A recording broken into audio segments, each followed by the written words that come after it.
Ladies and gentlemen, this is an account of actual events involving real people.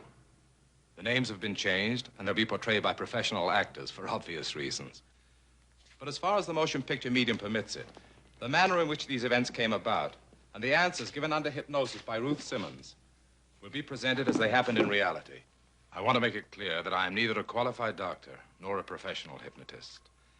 I'm a conventional businessman with a respectable 3-generation family business in the town of Pueblo, Colorado. So, to show you how and why our search for Bridey Murphy came about, I'll go back and start from the beginning.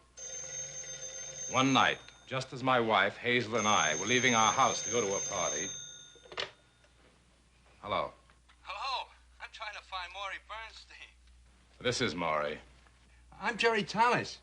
I didn't mean to bother you, but I was all set to take off for Denver in my own plane when a storm warning came through. I'm grounded here for the night. Then I remember my cousin, George Taylor, telling me to call you if I ever got stuck in Pueblo. So I'm stuck. Can you help me? I guess I'd better. Your cousin's just about our largest account. Where are you calling from? At the drugstore near the airport. All right, my wife and I will come and pick you up right away. Well, a visiting fireman has to be entertained, so we took him along to a party that was being given by Rex and Ruth Simmons. You can imagine how great I felt when he turned out to be a parlor hypnotist. It's hazy and out of focus. Just keep looking at it till it starts to get hazy and out of focus. Hazy and out of focus. I'm sorry about this. If I'd known his brains needed testing, I wouldn't have brought him here. Forget it. They're happy. You're beginning to feel sleepy. Can you hear me? You're in a deep, refreshing sleep. You're enjoying it. It feels wonderful. Who are you kidding, Jerry? Lois is no more hypnotized than I am. Are you, Lois? Has she a husband or a boyfriend here? Oh, yes. Dr. Deering, this is Mr. Thomas. He and Lois are engaged. How do you do? How you do? Would you say your fiancée is faking all this just for a gag? I wish I could say yes. She's in a genuine hypnotic trance. You're a fully qualified medical practitioner, and you believe this mumbo-jumbo? This must be the first time you've ever seen anybody in a hypnotic trance. I'm still waiting for proof that it is a hypnotic trance. Okay. Lois, how old are you? 26. All right. I'm going to take you back to the time when you were much younger. You're just going to drift back through time until you come to your 14th birthday. You're drifting through time. Now you're 14 years old. It's your birthday. What's your name? Lois McInlock. Where are you? At home. Where's home? 387 Linden Drive. Pueblo? No, Kansas City.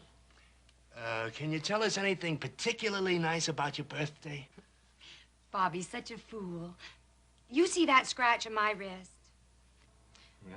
Sammy Kane gave me a copy of Forever Amber, and Bobby got so mad. He's just so jealous. And You like Bobby? Uh-huh, he's real cute. Would you like to write your name on this piece of paper? Sure.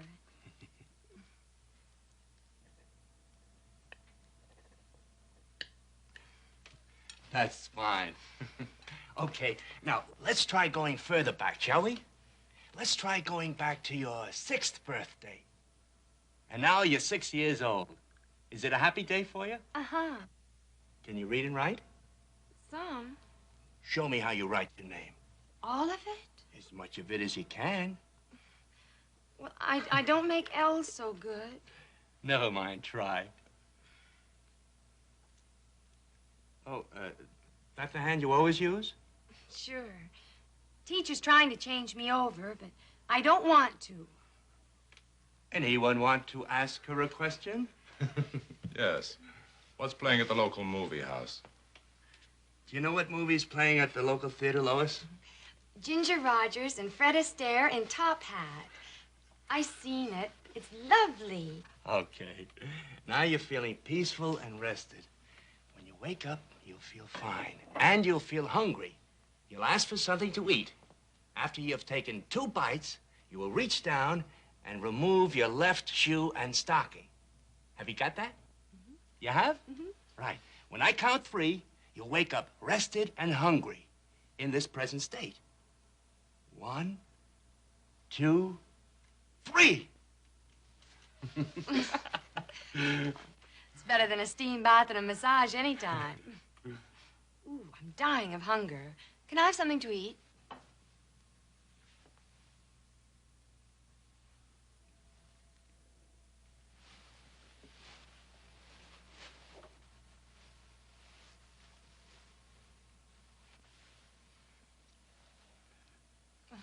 Why's everyone gone so quiet? I didn't say anything I shouldn't, did I? Why did you take off your shoe and stocking? Well, I didn't. Oh? Did I do that? What on earth for? Because I told you to. Remind me never to play poker with you, will you?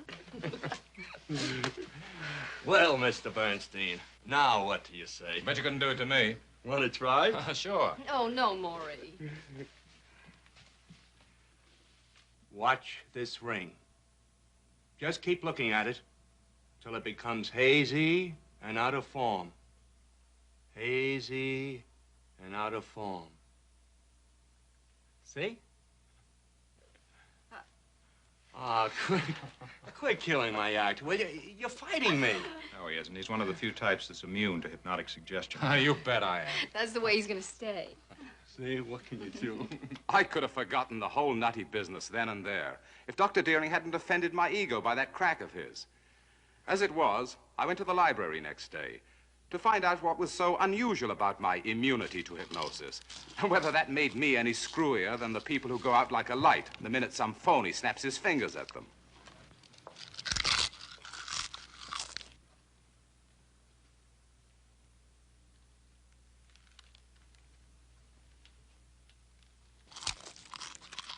The next thing I knew, I'd stumbled into a world where scientists and philosophers had repeatedly claimed that hypnotism, in the right hands, could be used for the benefit of all mankind. I read everything I could find on the subject, until at last I was bursting to find out whether I could hypnotize, even if I couldn't be hypnotized. Hazel herself determined the path I would take from there on. For years, she had suffered from migraine headaches that weren't brought on by any organic cause, and therefore none of the doctors had been able to cure them. Darling, you've been wishing you had a guinea pig to experiment with. Well, how about me? I'm nearly going crazy. I'll try anything. You will? Okay, why not? Give me a moment to brush up on it.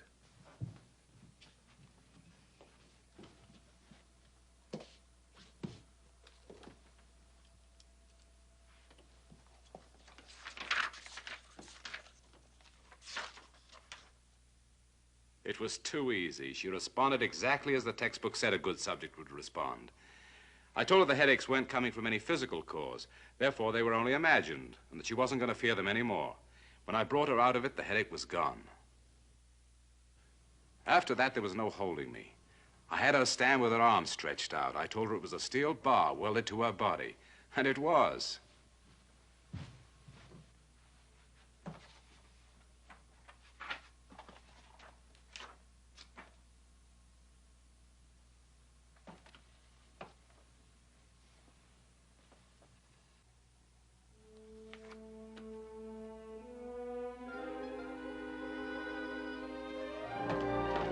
Hazel! Hazel! Hazel! Hazel, your arm is no longer a steel bar. You're relaxed and rested. You feel no discomfort of any kind. You feel no discomfort of any kind. You're waking up and feeling fine. You're waking up and feeling fine. You're waking... You do feel fine, don't you, honey? Oh, yes, darling, wonderful. Oh, Maury, you should wake me up sooner. I've had a cake in the oven.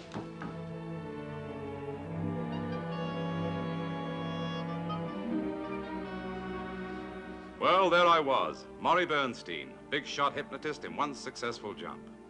I was so full of confidence, I decided then and there to prove Deering wrong by hypnotizing myself. But the wind was blowing from the wrong direction or something. I only broke myself up. One thing was certain. I was determined to conquer every obstacle that stood between me and a complete working knowledge of hypnosis from A to Z. Deering didn't fall over backwards with enthusiasm, but he said he was willing to go along with me. In fact, if you'd like to make yourself useful, we're as short-staffed as the Dickens. You could check in as a part-time occupational therapist and see how your theories stand up against cold, hard reality. Oh, Maury? Sure. Can I? You really mean that? He's never known what it's like to be short-staffed. You'll find out. Oh, brother, Willie. Most people are easily hypnotized, and most people can learn to hypnotize. After that, it's up to the intelligence and responsibility of the people concerned. Boat. Boat. Would you stand up and take my arm? I can't. Please, yes, you can. You can walk. Slowly and surely, I began to get results. Now, boat. Boat. B-O-A-T. Boat.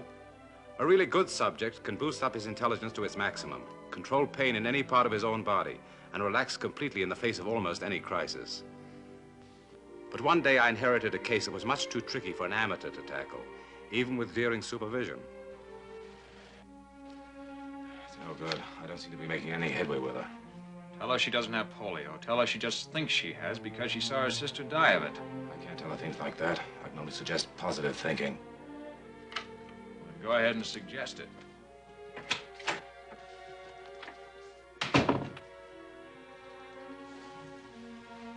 You are not afraid anymore.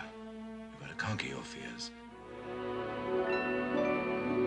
I don't remember how it happened. I wish I could. Do you remember how you feel while you're being hypnotized? I'm afraid that so far no one's been able to hypnotize me. Not at all? Well, how can you possibly know what you're doing? He cured you, didn't he? Oh, who are you kidding, Doctor? You're the one that cured me. The next development, and the biggest yet, came almost out of the blue. My father was entertaining the managing director of a big tractor company, a fellow called Catlett, and had brought him to our house for drinks before taking him out to dinner. Maury, your father's been telling me about your fascination with hypnotism. Tell me, have you ever heard of a man by the name of Edgar Casey? No, is he someone I should have heard of? Well, he died in '45. Casey used hypnosis on himself to diagnose illness in other people. He was even able to tell them who they were in a previous existence and sometimes what they could expect in the future. Oh, no. What's so funny? Look, the whole reason why hypnotism is cold-shouldered by medicine and science is because phonies like this fellow you're talking about try and turn a serious medium into a load of baloney and set hypnotism back another 100 years. You're entitled to your own opinion, Maury, just as we all are. But Edgar Casey kept my father alive for 20 years. If you are serious about the value of hypnotism in medicine, my advice to you is make it your job to investigate thoroughly before you condemn out of hand. Just as we do in business. I'm sorry, Mr. Catlett. So am I. I had no right to sound off the way I did. Can you tell me more about this man, Casey? Well, he was a farm boy with no specialized education beyond grade school, except for a profound knowledge of the Bible. He knew less than nothing about medicine until he hypnotized himself into a state of trance and recontacted his patient on another level of consciousness. Then he spoke in a voice of absolute authority and profound medical knowledge. It wasn't even necessary for the patient to be there in the same room with him. In a number of cases, he wasn't even in the same town. Casey had the ability to direct his subconscious mind to wherever he wanted it to go. And he always cured his patient? I don't think you quite follow me. Casey didn't do the curing. He analyzed the cause of the illness. Furthermore, he refused to take personal credit for the results. He maintained that he was merely an instrument of God's will. What's your explanation of it? I don't know. I don't have one. I accept his. The conscious mind in its normal state is insensitive to anything except its own immediate problems. Under hypnosis, however, Casey was able to draw upon the universal knowledge which is as old as mankind itself, which exists in the subconscious mind. I still don't see how reincarnation is dragged into all this.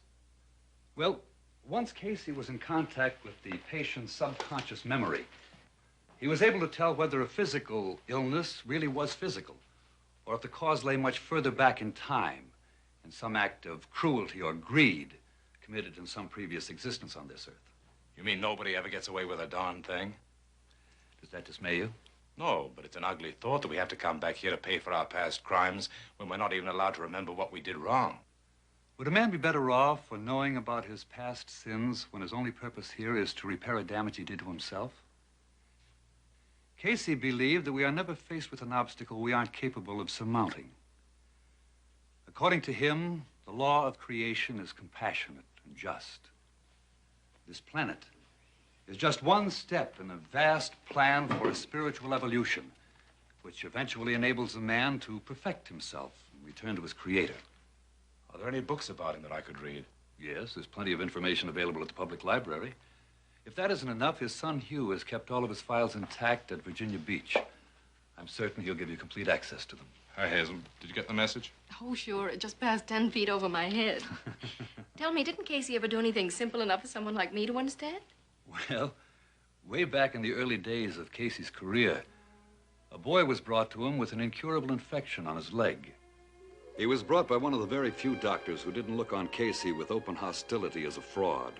Casey used his self-hypnosis to enter into a state of trance and at once made contact with the boy on a deep subconscious level. He diagnosed the infection as bordering on the need for amputation. Then he stated that a medication existed that could still effect a cure. Its name was oil of smoke. The doctor had never heard of it.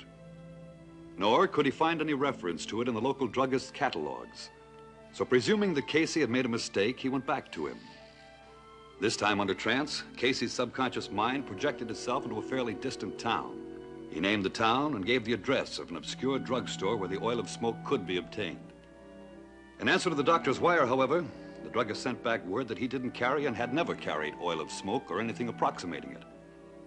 Once again, Casey went into his self-induced hypnotic state, and this time he specified the exact shelf in the drugstore where the oil of smoke could be found. So now the boy's fate lay in the hands of the druggist, who could have well dismissed the second wire as the work of an irresponsible crank.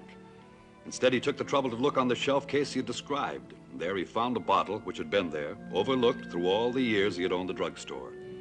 It was labeled oil of smoke.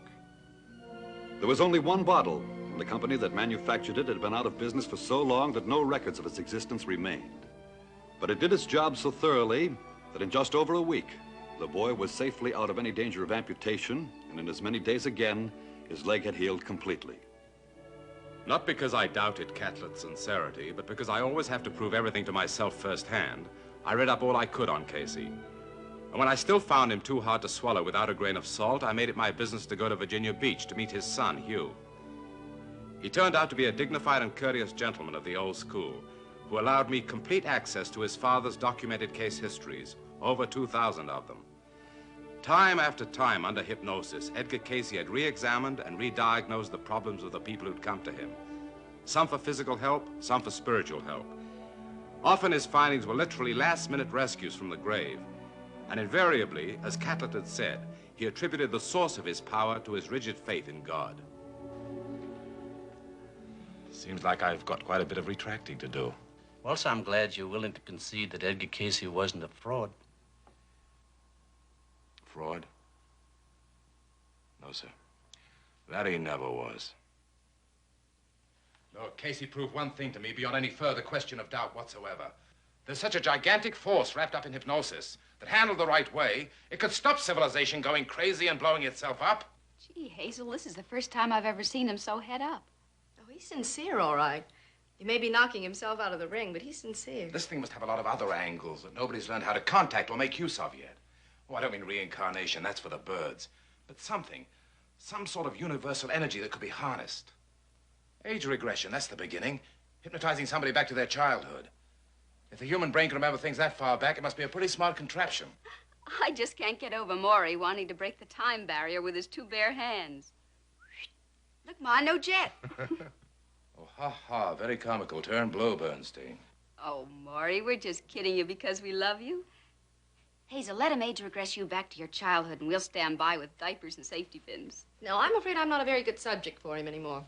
I just sort of lie there and doze peacefully with my mind a complete blank. Makes him so mad.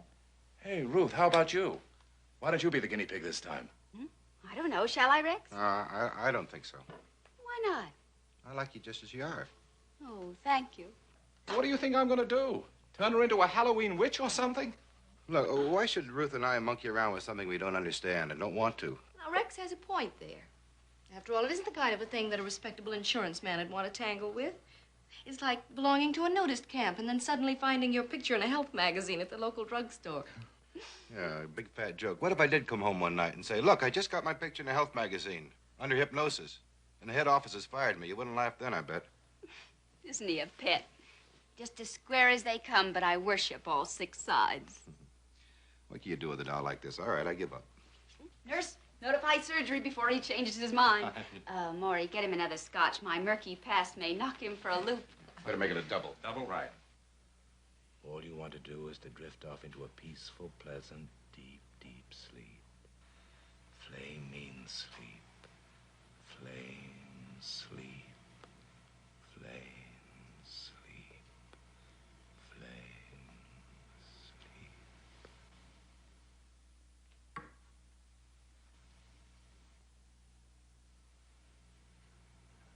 Now we're going to drift back through time. When next I talk to you, you'll remember how you felt when you were only 7 years old. But you will be able to answer me if I ask you any questions.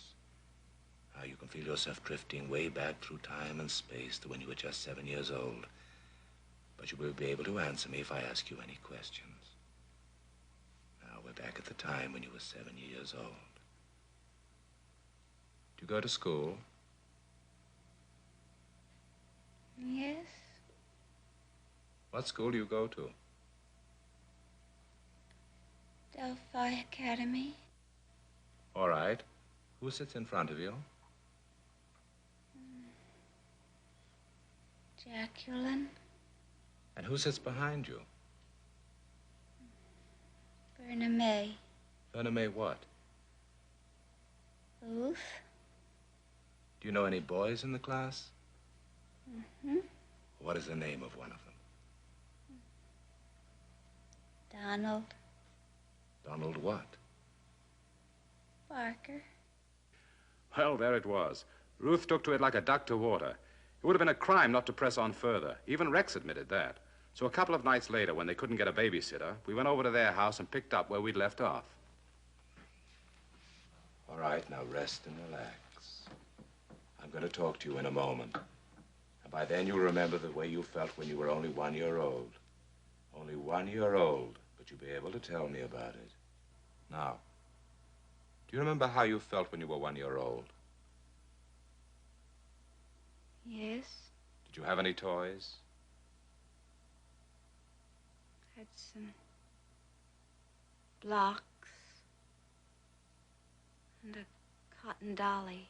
What did you say when you wanted a drink of water? Wah, wah. What did you say when you wanted a glass of milk? Couldn't say that. All right, now rest and relax, rest and relax. Because in a moment we're going to try and go even further back. Haven't you gone back far enough? Ruth, would you sooner not go back any further? Don't mind. All right. Now we're going to drift back through time and space. Back, as far back as your memory can go. Whatever you see, try and tell me about it.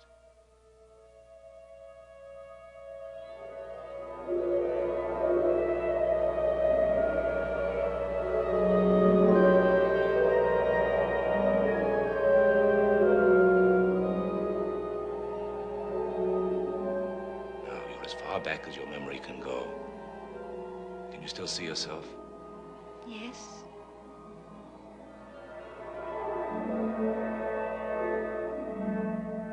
Do you still know what your name is? Uh-huh. Bridey. Your name is what? Bridey. Don't you have any other names? Bridey Murphy. Where do you live? Cork. Cork. What is the name of the country in which you live? It's Ireland. Ireland. How old are you? 4 years old. Are you a girl or a boy? A girl. What are you doing?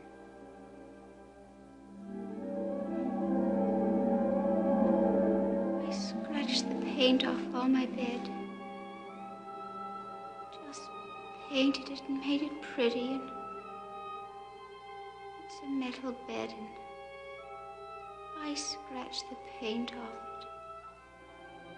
Dug my nails in every post and just ruined it. It was just terrible. Why did you do that? I ran through the house and got a spanking.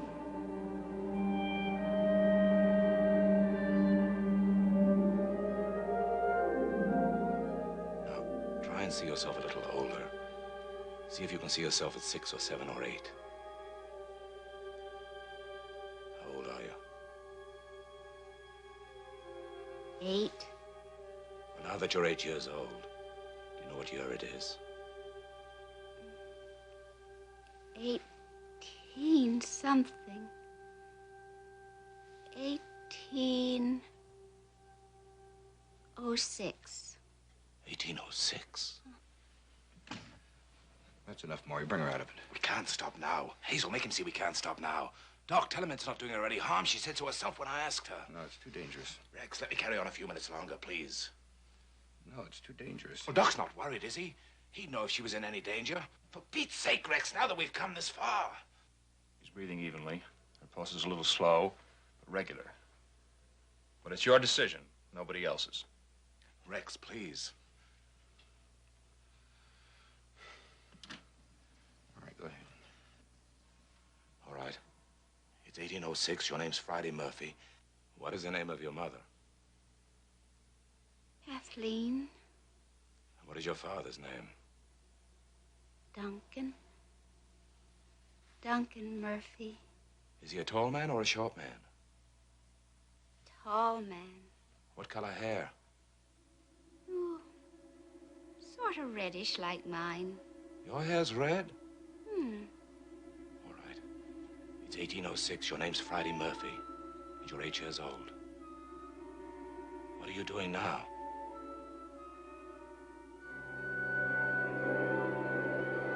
Playing house with my brother, What is your brother's name? Duncan. Any other games? Hide and seek.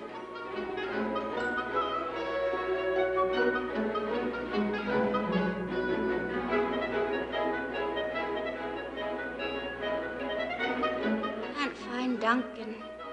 Knows better places than me to hide. Is Duncan older than you? Mm-hmm. How much older? 2 years older. Do you have any other brothers or sisters? Had one brother that died. What did he die from? He was sick. Some kind of a black something, I don't know. How old were you when he died? 4. How old was he? Just a baby. He was sick, and I ran through the house and made a noise, and he died. And I got a spanking. Scratched all the paint off my bed. Tell me, why did they name you Friday? Bridey. Bridey. Oh, I see, Bridey. Why did they name you that? Named me after my grandmother Bridget. And I'm Bridey. I see. And what are the names of any of your neighbors? Don't have any neighbors. We live outside the village. I see. Where does your father work? He's a barrister. Downtown in the village. A barrister. What town? In Cork. He's a smart man. All right. Now, try and see yourself a little older. Can you see yourself when you're about 15 years old? Can you do that? Mm-hmm. Do you have a job? Are you working any place? No. You mean you stay at home? No, I go to Miss Strange's day school. And I stay away from home all week. What are you studying? Oh, to be a lady. house things and proper things. Well, do they teach you how to read at this day school that you go to? Do they teach you how to read? Oh, they read to us, and our mother's supposed to teach us a lot of it. And, we learn to read You learn to read a little there. Yes, a little. Well, now, tell me, can you sing? Can you sing? Mm-hmm. Well, is there some song, some short, easy song that you'd like to sing? Just some gay little song that you remember.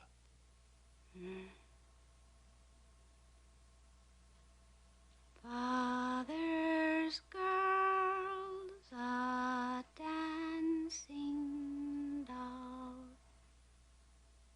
Father's girl's a dancing doll.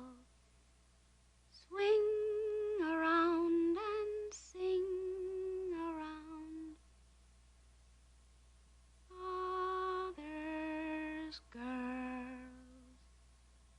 a dancing doll. Very charming. Have you seen what it looks like in black and white? Look, Maury, aren't you getting a little too wrapped up in all this? Oh, honey, of course not. I just want to get it all transcribed and filed so I can find my way about in it when I start verifying the facts. You know, sometimes you act as if you're married to Bridey Murphy instead of me. Oh, Hazel, that's crazy. You spend more time with her than you do with me. No, I don't. You're sure you're not falling in love with her, Maury? Oh, for Pete's sake, honey.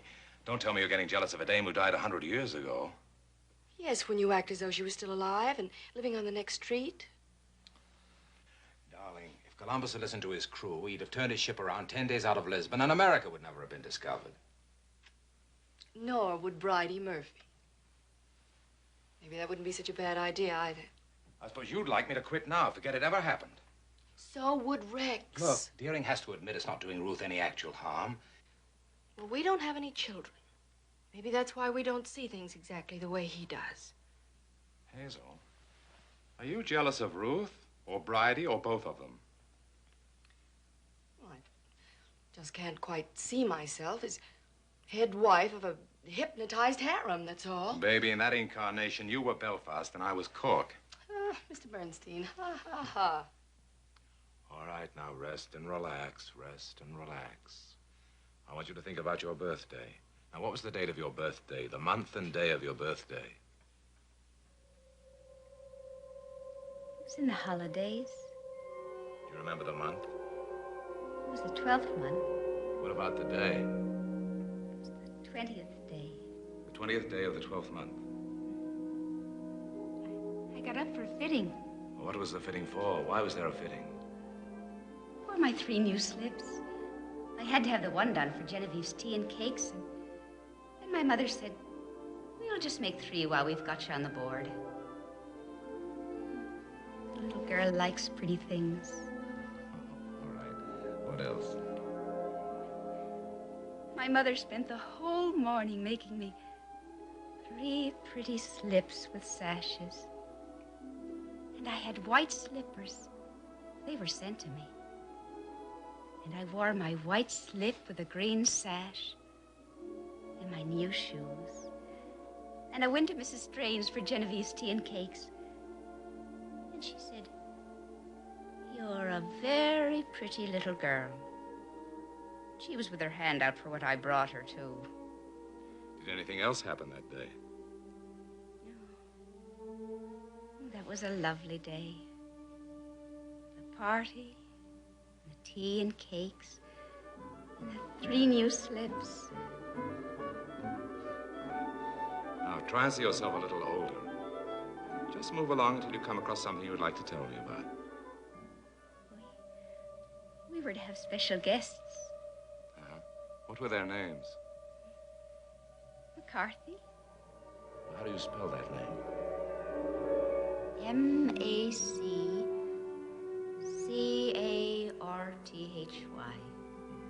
How many McCarthys were coming to visit you? A young man and his father. The young man's last name was McCarthy. What was his first name? Started with a B. What was his father's name? His father's name was John. John McCarthy. And his son, what was his name? His name was Brian. And what was special about their visit? Oh, I married him. You married who, Brian? Did you like Brian the first time you met him? No. How old was Brian?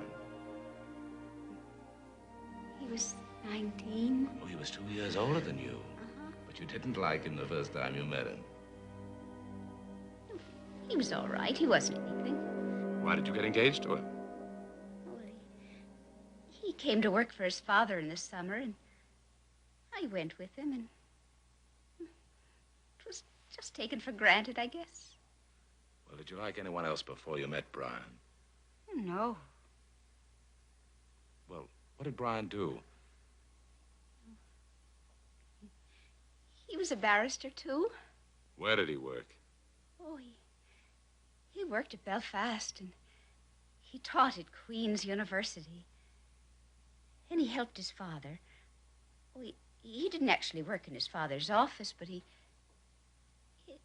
father would tell him of people in that part of the country that he could help with. And oh, I don't know too much about it, you know. He didn't care to tell me.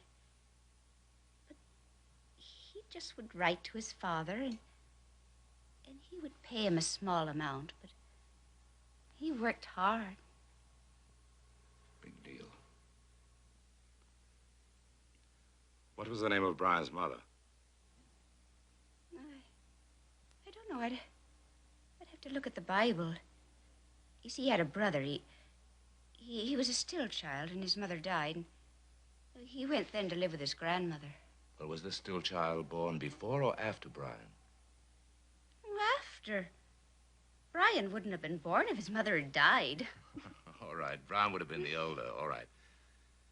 Now, here's a question I want you to think about. When you were in that lifetime as Bridey Murphy, did you have any particular talent? Could you play the piano? Did you like to go dancing? Oh, I like to go dancing. Well, can you think of an occasion when you were dancing and tell us what kind of a dance it was?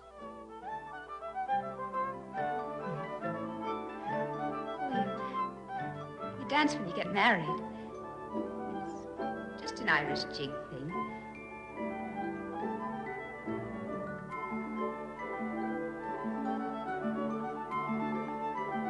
You dance, and they put money in your pockets.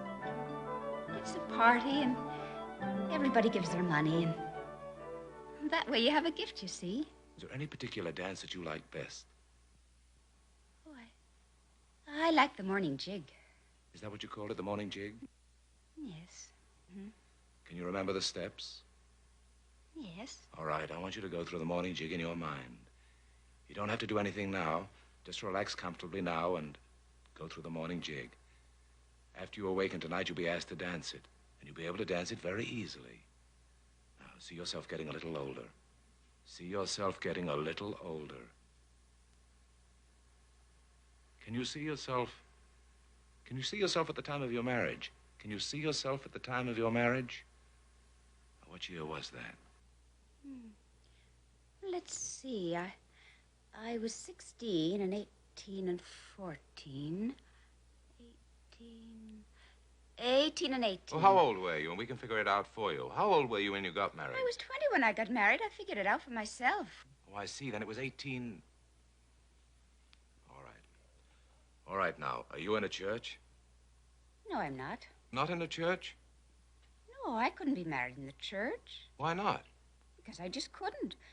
Father John said you can if you come over to the church, but I didn't want to go over to the church. Oh, you mean you weren't a Catholic? No. What were you? I was a Protestant. We always say the prayers from the Bible just at our house. Well, can you say any of those prayers now? Say any one prayer now. I can say the prayer we say before our meal. Bless this house in all the weather. Keep it gay and springy heather. bless the children, bless the food. Keep us happy, bright, and good. That's before we eat. That's charming. All right. Tell me, is the marriage a happy one? Yes. Does Brian always provide well for you? Yes, he's a good man. Have you any children? No, no children. Who married you? Father John. What was Father John's last name? Oh, did you ever see it printed? Did you ever see it written? Oh, I saw it on the papers. I saw G. G-O-R-M-A-N. Gorman? Father John Gorman? Is that what it was? Father John Gorman. You know what kind of a priest he was? He was a priest at St. Teresa's Church. Where was St. Teresa's? It was on the main way. What's the name of the main way? Oh, it was off Dooley Road. What town is it in? Belfast. Oh, you live in Belfast now. Can you remember your address in Belfast? What about your address in Cork? Can you remember that address? Oh, that was the Meadows. What else? Just the Meadows. All right, now, when you lived in Belfast, did you do your own cooking? And who would do it if I didn't? You didn't have a maid. No. I see. Well, what was your favorite dish? I like platters or flats of potato cakes. But I certainly had my fill of potato cakes. What was Brian's favorite dish? He liked boiled beef and onions. That was his favorite. Boiled beef and onions? I'd cook it all day. Well, was there any particular Irish dish that he liked? Well, that's Irish. Boiled beef and onions is a good Irish dish. I know. Where did you buy your foodstuffs? I bought it. Brian bought it at the greengrocer's. What was the greengrocer's name? John. Well, try and spell it for us. C-A-R, 2 R's. I'm not much at spelling. I know, but we can get this. C-A-R-R, you said. C-A-R-R... I-A-N, just. Carrion? Oh, Carrigan. Maybe that's not the way you spell it, but that's his name. You see, we had an arrangement where Brian, well, he helped them with things, and it wasn't the same for anything he bought. That's why he did the shopping. There were places there where he had to do the shopping because he had an arrangement with the proprietors. All right. How were the streets lighted? How were the streets lighted there in Belfast? Oh, dear. Oh, I don't know. They were just... That's not for a woman to know. They were just poles with lights on them that were burning some way. I don't know. I'll have to ask. Ask who?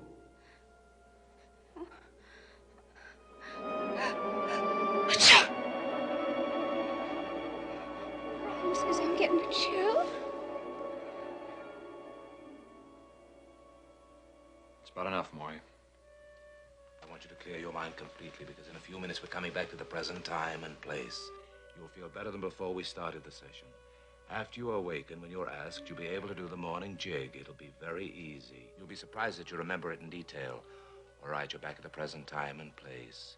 You're perfectly comfortable. You feel very, very pleasant. A soothing, comfortable sensation. I'm going to count to 5. And when I reach the count of 5, you'll awaken and feel fine. 1, 2, 3, 4, 5.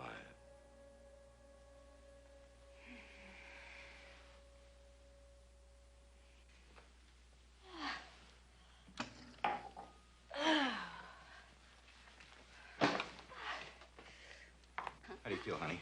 Wonderful. You sure you're not too tired? No exhaustion of any kind? No, really, I feel great. Hurry up and play back what I said. You promised I could hear the whole thing tonight. Don't you have a feeling you would like to dance a jig for us first? What? Maury, Rex and I haven't gone dancing for years. Oh, just to humor me, Ruth. Stand over here and maybe you'll suddenly get the urge to do some kind of little dance. Maury, I don't know any little dances. Just trust to instinct and let yourself go.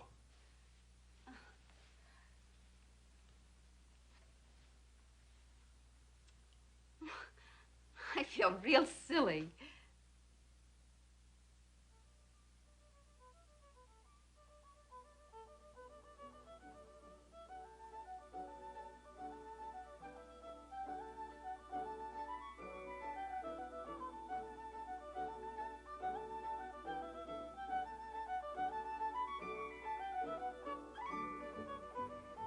What's this business with your hand on your mouth? Oh, that's for the yawn. For the what? That's why it's called a morning jig, because of the yawn. Is that right, Ruth? Is that what the yawn at the end means? What yawn? The yawn at the end of what? I told you I didn't know how to do your old jig. Let me hear my own playbacks or else. You bet. They were just poles with lights on them. They were burning some way. I don't know. I'll have to ask. Ask who? Ask. Are you cold? Brian says I'm getting a chill. Well, how about that, Ruth? How about that, eh?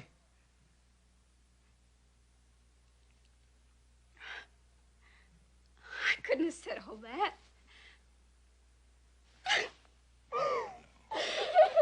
I'm sorry, Maury. That's it. That's as far as we go. I don't care what you're trying to prove.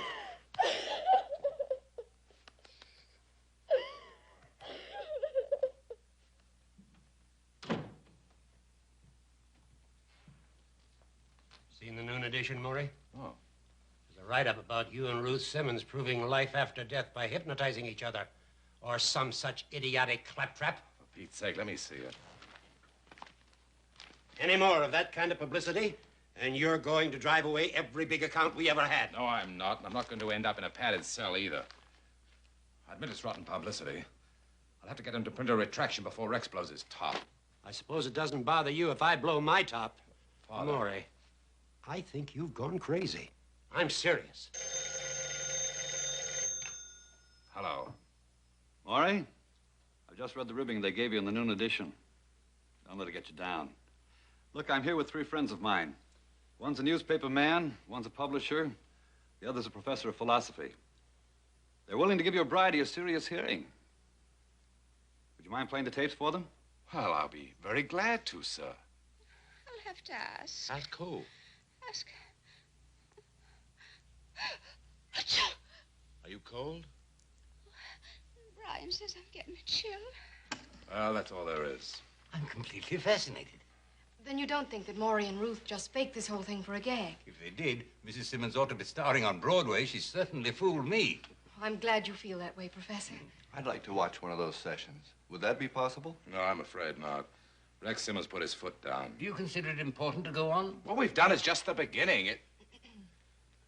I've never worked with a more responsive subject. I doubt that I ever will. Professor, couldn't you use a little tactful persuasion on Rex? But what if it falls on deaf ears? Oh, it won't. Not coming from you. Oh, very well, then. I'll invite them to lunch with these 3 gentlemen, and we'll see where we go from there. Oh, thank you, sir.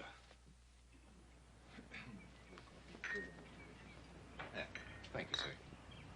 Your husband led us to believe we've heard the last of poor Bridey Murphy. Is that so, Mrs. Simmons? Well, he doesn't quite see what's to be gained by going on with it. He's the boss. What a pity. Why? What would justify another session, Professor? Find out whose subconscious mind she's coming from. Mrs. Simmons or Mr. Bernstein's. Wouldn't you say so, Cranmer? Yes, that's a good question. I pass. Wouldn't it be to satisfy ourselves she isn't coming from anyone's subconscious? Yes, but if it isn't Ruth's subconscious mind or Maury's, where else could she be coming from?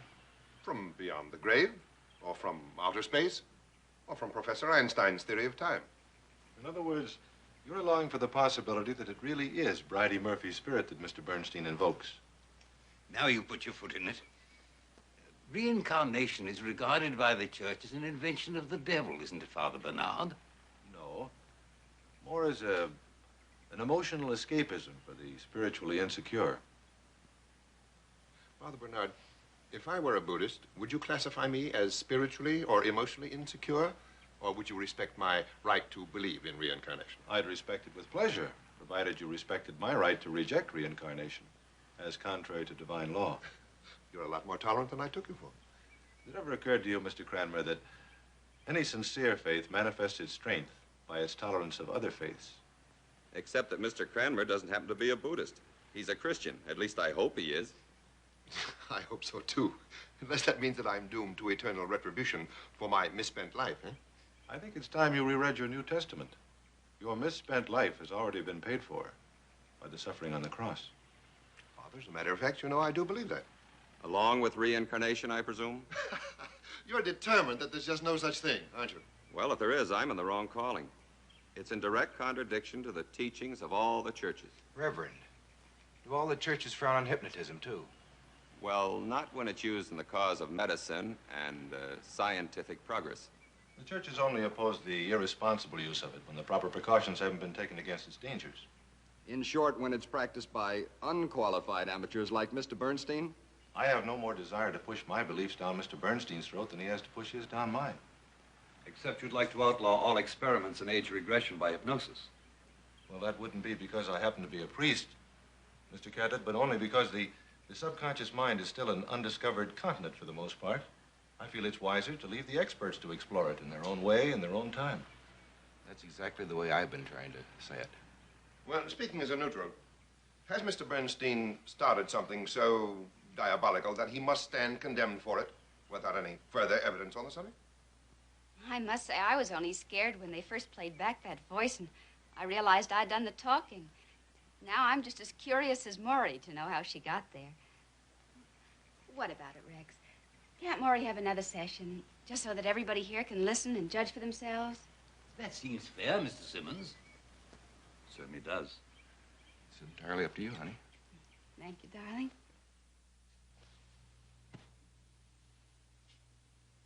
Is there any particular question you'd like me to ask her? Ask her if she remembers how she died. All right, now rest and relax. Rest and relax. Now you're looking at yourself when you were in that lifetime as Bridey Murphy. Try and tell me as an observer so it won't disturb you. Try and remember how you died. Fell down. Fell down on the stairs, and seems I broke some bones in my hip. I was such a burden. Had to be carried about. How old were you? 66.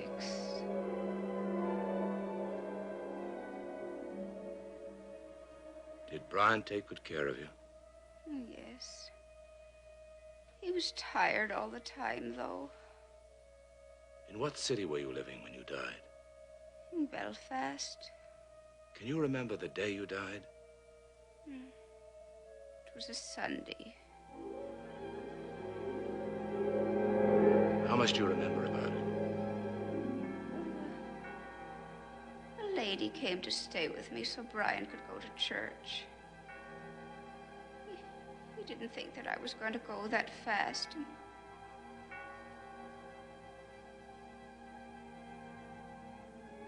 He was terribly upset when he came home and found out that I was dead. You mean you can remember what happened after you died? After you died, could you watch them bury you? Could you watch them bury your body? Oh, yes, I watched them ditch my body. What do you mean, ditched your body? Put it in the ground. For good. Did you try to tell anyone you were watching them? No, I was tired. They ditched your body where? I wasn't allowed on the hallowed ground. Oh, you went on hallowed ground. But you did realize that you hadn't died when your body died. I always wanted to tell Brian. He was so worried that he didn't say enough prayers or go to church or enough something all the time.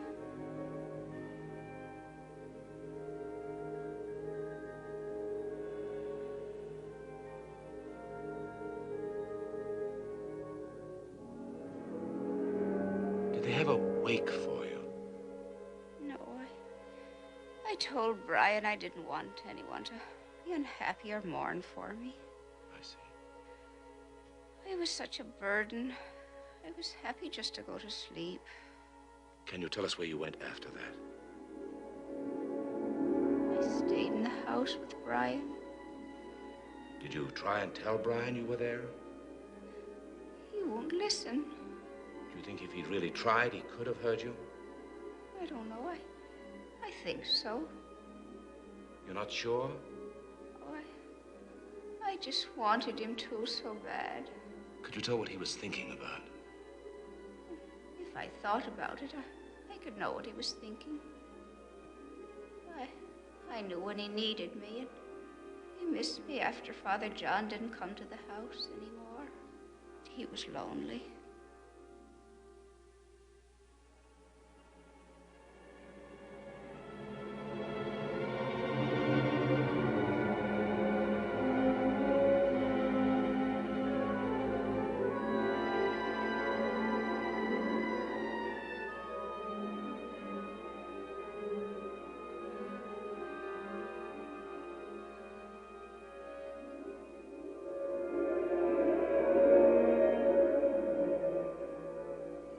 Rest and relax. Rest and relax. Now, you told us that you went from your house in Belfast back to Cork after you were dead. How did you get from Belfast to Cork?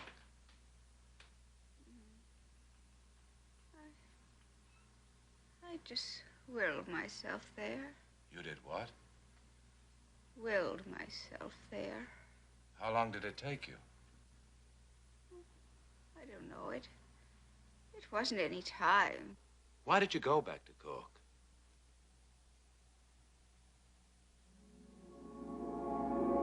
I went back to see my brother Duncan. He was still alive, and he was so old.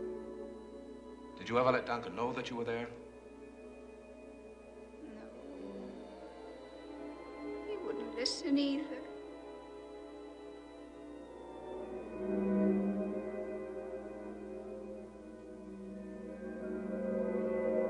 Well, in this afterworld, did you have any feelings or emotions? You were just satisfied. Was it better than your life on Earth? No, it wasn't full enough. You couldn't do any of the things, couldn't accomplish anything. Were you ever unhappy? No, there's nothing to be afraid of. Well, in this afterworld, did you have all your senses? For instance, could you touch things? No. You couldn't touch things? Oh, you could see. You could see? And you could... You could see, but you couldn't touch. You could hear. You could hear. All right, I see. Well, in this afterworld, were there such things as sickness or death? Oh, there was no death. You just passed from one existence to another. Was there any old age? There were old people. I was old. I was 66. Did you get any older? No. Did you have to obey any regulations or laws of any kind? No. No laws or regulations? No. Nobody guided you? Nobody gave you any instructions? No. You just went where you willed to go? You just did what you willed to do? Yes. Well, did you ever eat anything? No. Never eat, never sleep, never get tired there. How did you spend all your time? Just watching. Did it seem like a long time, or did time mean anything? Doesn't mean anything. You didn't pay any attention to time? No night or no day. Did you ever have any pain? No. No pain? I see. Well, were there any such things as love or hate? Love those you left behind. Well, in this afterworld, did you have any attachments of any kind? Any family attachments or relatives? Oh, my mother... I didn't see my mother. My father said he saw her, but I didn't. You didn't see your mother? No. But your father told you that he did? Yes. How did you speak to each other? Just like we always did. Did Duncan join you after he died? No, I didn't see everybody I knew. There were lots of people there I didn't know. Well, who did you see that you knew? I saw my little brother that died. Could he talk to you? Yes, he said he just remembered some things about me, but he didn't remember my mother or the house. He remembered some things about Duncan, but oh, you couldn't talk to people very long. They'd go away. Well, could any of the people in that afterworld speak to any of the people who were still on Earth? No. You never saw it happen. Tried. Lots of people tried to talk to people, but they wouldn't listen. Well, while you were in that afterworld, could you tell the future for the people on Earth? Could you look at the people on Earth and see what was going to happen to them? Yes. You could? Yes. You could see the future? Yes. What makes you say that? Give us an example. I saw war. A man there said there was going to be a war. That was before I was born. You knew what was going to happen if you were there. I see, all right.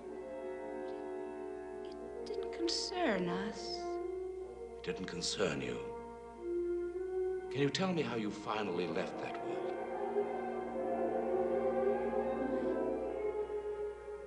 I left and I was born in America again.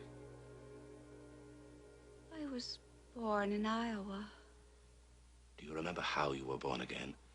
Do you remember how it was possible for you to be born again? I don't know it. It just happens. And you just don't remember. You remember some things, and then all of a sudden I remember just being a baby again. Mommy! Honey, what are you doing downstairs this time of night, huh? What's Mommy doing? She's asleep, honey, just like you ought to be. Now, come on, I'll take you back up to bed. I want Mommy to take me. She can't, sweetie. She's fast asleep. Now, come on.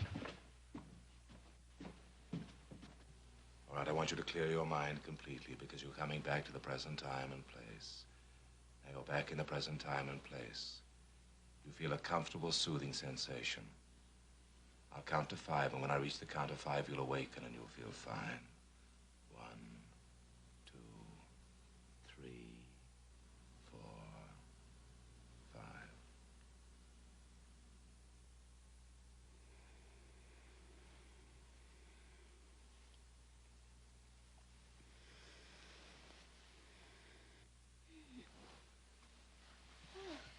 Can I get you something, Ruth? A cup of coffee? Oh, coffee will be fine. I'll fix it right away. Wait till you hear this. Maury? Thanks.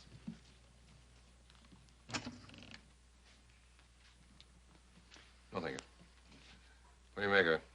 I wouldn't be surprised if they turn out to be meddling with an energy violent enough to blow them right through the next world and into the one after that. You really feel that way about it? Why don't you warn them against it? Have you been in the driver's seat tonight? Would you let anyone else talk you out of pushing on further? If you were in his shoes, what would you do, Kramer? I'd quit right now, Kellett, while I was still ahead, if I weren't a publisher on the track of a good seller. Oh, you think there's a book in this? Maybe. You lose your shirt. Hello, Rex. I've been calling you all over town.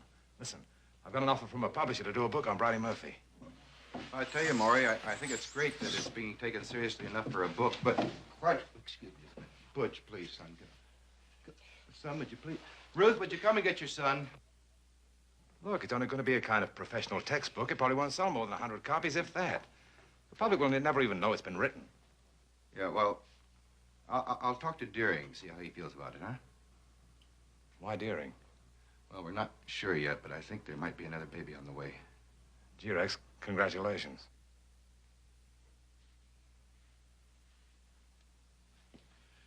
You know, I feel very sympathetic towards Hazel. Why? Has Maury started beating her? No. It's this fixation he's got about Bridey. I want to ask you something. How many people are going to be charitable enough to think that Maury's interest in you is all on account of one of your past lives? Rex, that's silly. That's the last thing to bother Hazel in 1,000 years. Okay.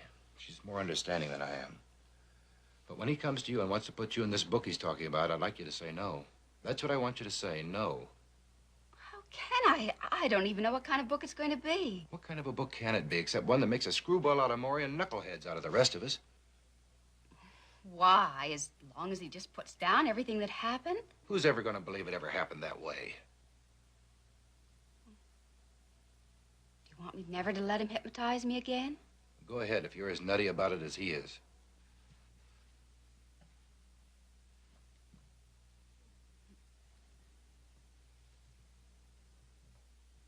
But the book was heading for trouble in other quarters as well.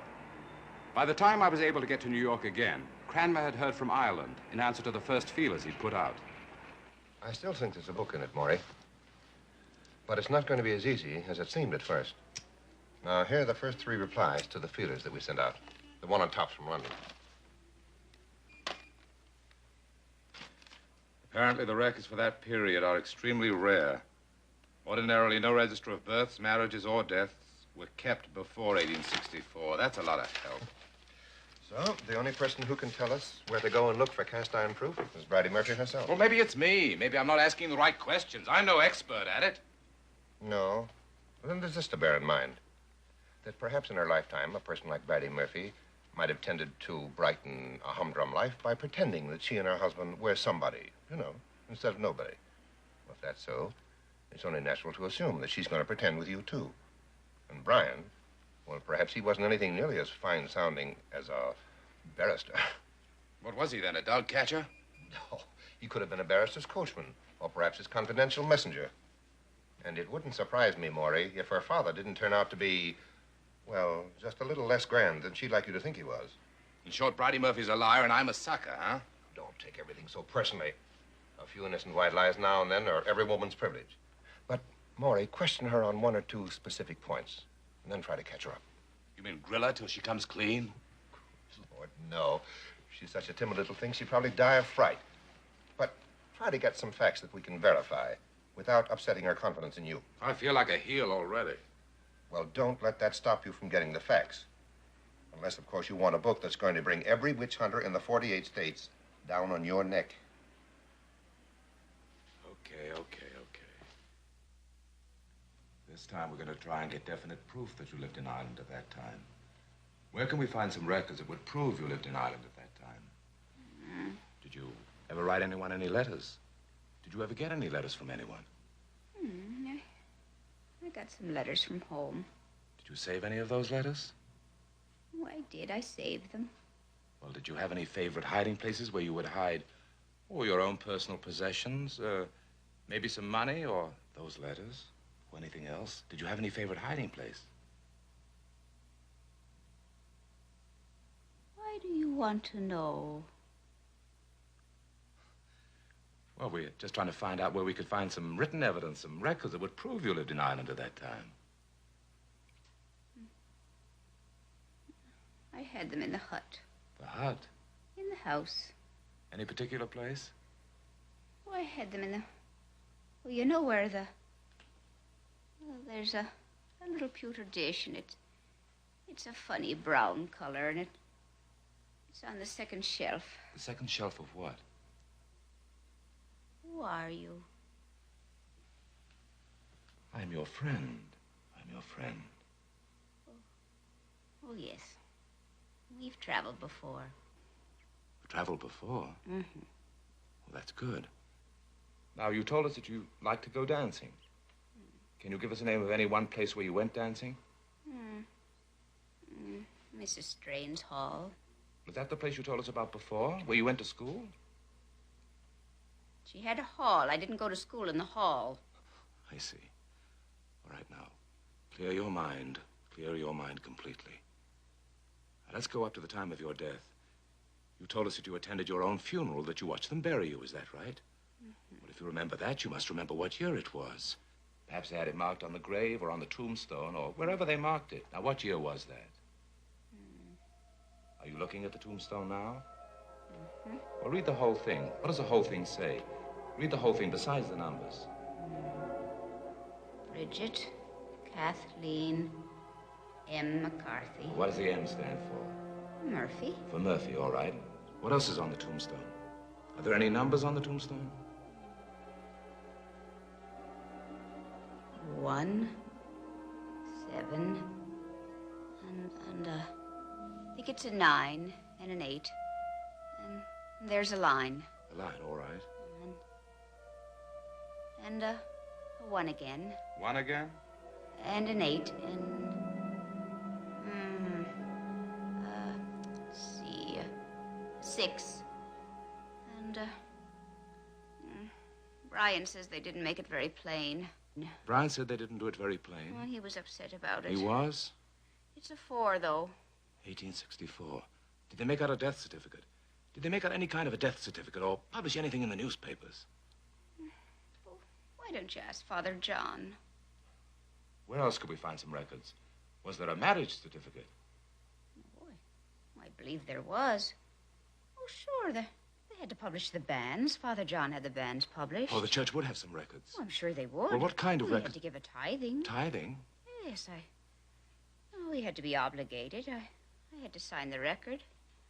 I wanted not to do it, but Brian was very certain that we must. And do you know that when we got married, they had to put it on the church board? Put it on the church board? And there they would have all about us. Where we were from, and how much money we had, and, everything. Everybody in the family that ever got hung. Now, where did you get married? Did you get married in Cork or in Belfast? In Cork. You sure it was Cork? I got married so that my folks could see me. They weren't happy about it, you know, and, they felt they were losing me, and my father was very upset about it. That's why I didn't tell them I got married again in Belfast, too. Oh, I see. You first got married in Cork, then you were married again in Belfast. I didn't get married in the church, though. I just did it to make Brian happy. Don't you repeat that. No, that... You repeat things. No, I don't. Yes, you do. I won't repeat that anyway. When you finally got married in the church, did you become a Catholic? No, I told you I didn't. I didn't accept it. I didn't get married in the church. I got married in Father John's room. Father John's room? He did it as a favor. I see. It was just for the church record and for the children we didn't have. I understand. I didn't condemn him. What did you say? I didn't condemn Brian. It's the way he was brought up, and he didn't condemn me. I see. I promised if we had any children, they'd be brought up the way he wanted. I see. All right. Rest and relax. We're trying to find things that'll prove who you are. Now, one thing about your father. What did you say his name was? My father? Yes. Duncan. Are you sure that Duncan Murphy was a barrister? That's what he told my mother and me. You think he was a barrister? Yes. Did he do any other kind of work? He did some cropping. Some what? Cropping. What's that? Cropping to grow things. Oh, I see. And your brother Duncan, was he a cropper like his father? Yes, he was. He was supposed to be. That's the way it went. Was Brian really a barrister?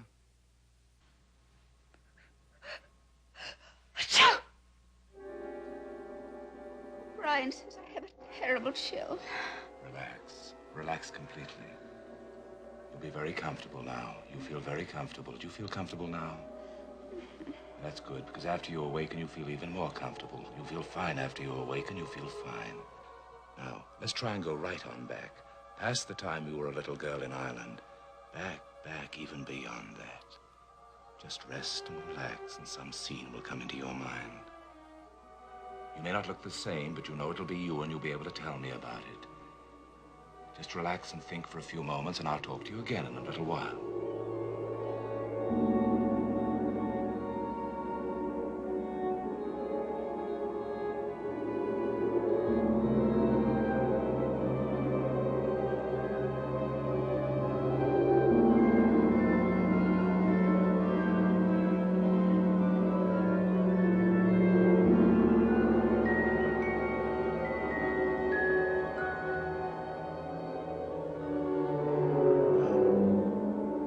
Some scene that you remember. Tell me about it.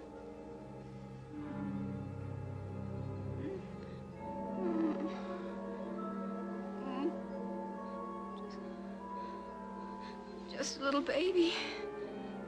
Dying. Who is dying? Me. Where are you? Do you have any idea? In the house. My head. Sickness. What country do you know? America. What state do you live in? Oh, Amsterdam. Do you know what your name is? No. Do you know how old you are? Just a little baby. What is your mother's name? Vera. And what is your father's name? John. And what is the last name? Jameson. Do you know what year it is? But you know you're in America. Yes. How do you know? I don't know, just know. And did you die? Yes. How did you die? I'm sick. Sick with what? My arm hurts. How does your arm hurt? My leg, it hurts. Your leg hurts? Oh, no, it hurt you then, but it doesn't hurt you now. Maury, get her away from what she's seen. All right, we're going to forget about the life in New Amsterdam. We're going to forget about the life in New Amsterdam. Now, clear your mind and forget all about that. We're coming back to the present time and place. We're coming back to the present time and place. We're coming back to the present time and place.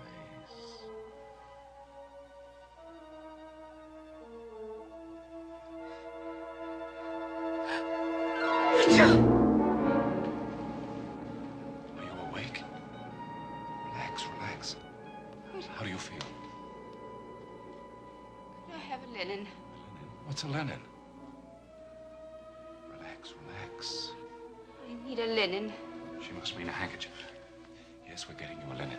Here. Now close your eyes. Relax. Close your eyes. Relax. Close your eyes. Go back to sleep. In a few minutes, I'll awaken you. All right. Relax now. Close your eyes. Relax. Close your eyes. Relax. Close your eyes. We're coming back to the present time. We're coming back to the present time. Coming back to the present time. I'm going to count to 5, and when I reach the count of 5, you'll awaken and you'll be back in the present time and place. You hear me? All right. 1, 2, 3, 4, 5. Did you hear me? All right. Now, do you know where you are?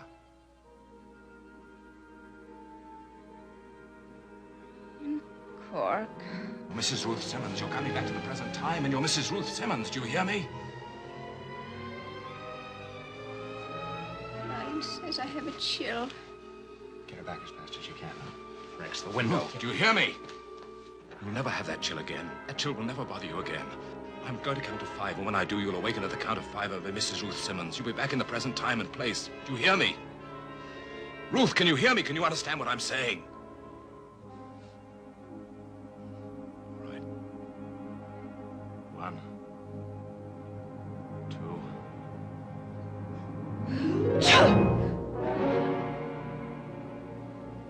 Ruth, how do you feel? Are you awake? Ryan says I have a terrible chill. You're going to forget about Brian. You're going to forget about Brian. Ruth, do you hear me?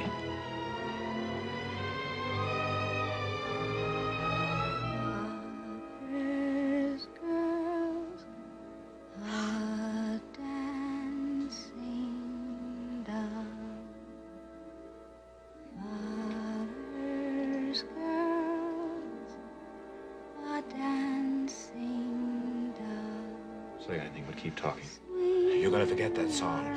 You're no longer Bridey Murphy. You're Mrs. Ruth Simmons, and you're back in the present time and place. Ruth, want you to close your eyes and rest and relax for a few minutes, because during these few minutes you will get wonderful relaxation, even more relaxation than during a normal sleep. I will stop talking, and in a few moments you will get very deep relaxation, so that after you awaken you feel especially fine. I will talk to you again in a few moments. By the time I reach the count of 5, you'll awaken and be Mrs. Ruth Simmons. Do you hear me? Do you hear me? You'll awaken and you're Mrs. Ruth Simmons. You will awaken and you're Mrs. Ruth Simmons. 1, 2, 3, 4, 5.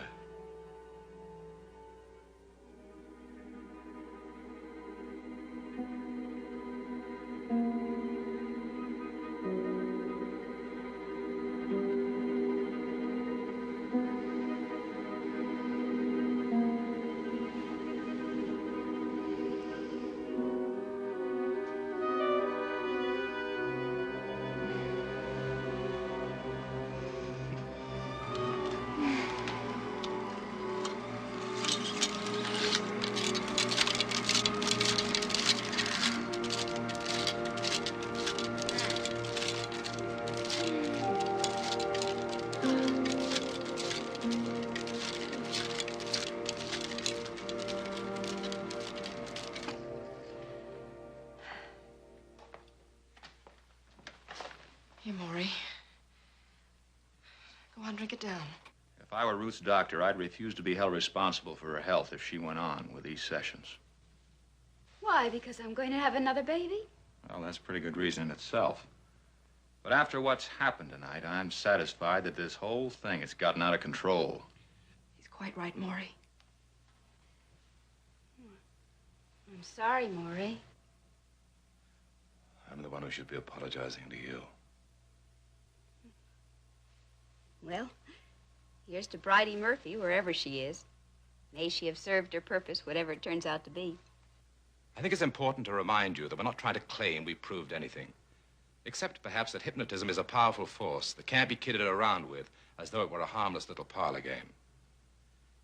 If the attention Bridey aroused is a sign that hypnotism is at last coming into its own as a healer of the fear-ridden and the sick, the world could do worse than meet it halfway. Thank you for being with us, and goodbye.